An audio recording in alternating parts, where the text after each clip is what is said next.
how do you realize this RLC? All the while we have been talking about in an ideal world. Huh? In reality, nothing is ideal, right? So that being the case, how do you, when you want a resistor R, how do you realize that resistor physically? Does it mean that you only get a resistor R, or does it come along as a baggage or as a package with something else?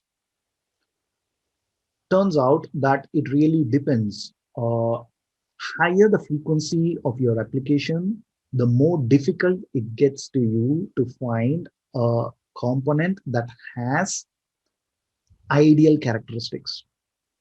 If you're working on low frequency audio application, it's very easy. You can just go ahead and use leaded devices. Here you will be soldering something like surface mount devices, SMD components, which is for realizing FM transmitter, for example, which can push the frequency of usage further. But if you're going beyond certain frequencies, then you have to have RF integrated circuits and microwave MMICs, monolithic, single stone, made in single piece of silica, that kind of technology to realize your RLNC. Why is that so? Because turns out that when you're ideally asking for a resistor, all I need is a resistor. But what happens is really that along with that comes all these other baggages. But what you need is an ideal component. But what you realize in reality is this complex one, because there are these capacitances between the two wires at the end of the resistor that will have a certain inductance. And there is a capacitance between this point and this point of the wire of the resistor. For example, if you have a resistor like this, between this point and this point, there is a capacitance with the CB. Between this point and this point, there is a resistance. This wire itself will have certain inductance.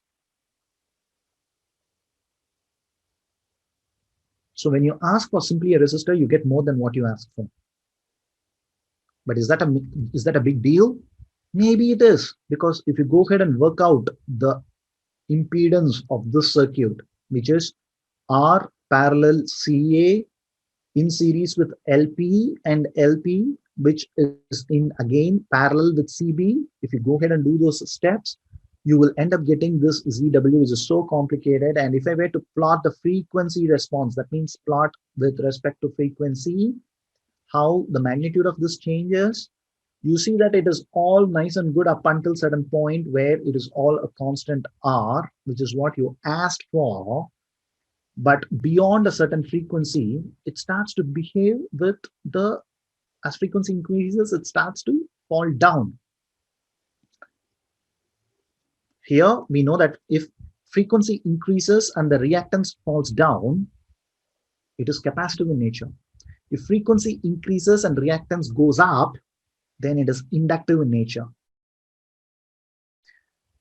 If frequency goes up, if omega goes up and the negative part or the reactance goes down, goes little smaller and smaller, that means it's inversely proportional. That means it's capacitive in nature. If frequency goes up and the reactance keeps increasing, then it is inductive in nature, because this has omega in the numerator, whereas this has omega in the denominator. So in this region, it is happening like a capacitive.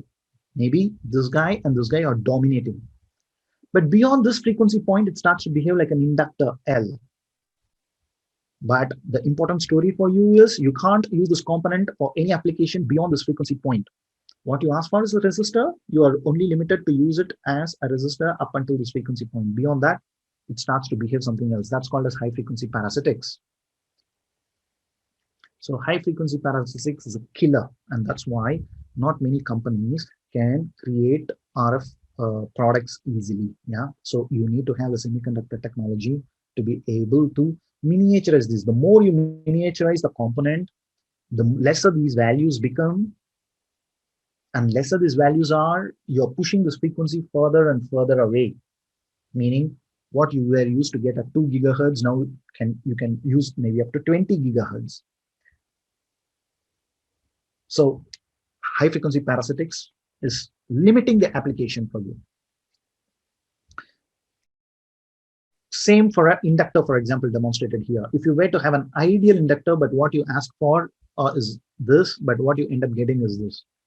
So this j omega L is this blue line, the ideal one that you wanted to have, but the parasitics is making things completely behave differently after a certain frequency. It starts to behave like a capacitor. Crazy, isn't it? The inductor that you start to ask for is behaving like a capacitor.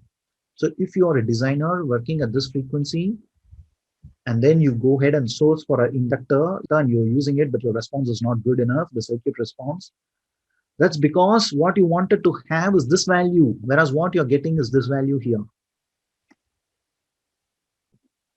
So very important in high frequency design is whether you're able to get components that you are asking for, to source the right components. So all these vendors, right, those who sell your RLC components, they will be able to give you this equivalent circuit so that you know up until what frequency you can use them in your application for. And then you have to limit your application based on the component's strength, or depending on your application, you will have to buy a better component. Most of the components with low high frequency parasitics will be expensive.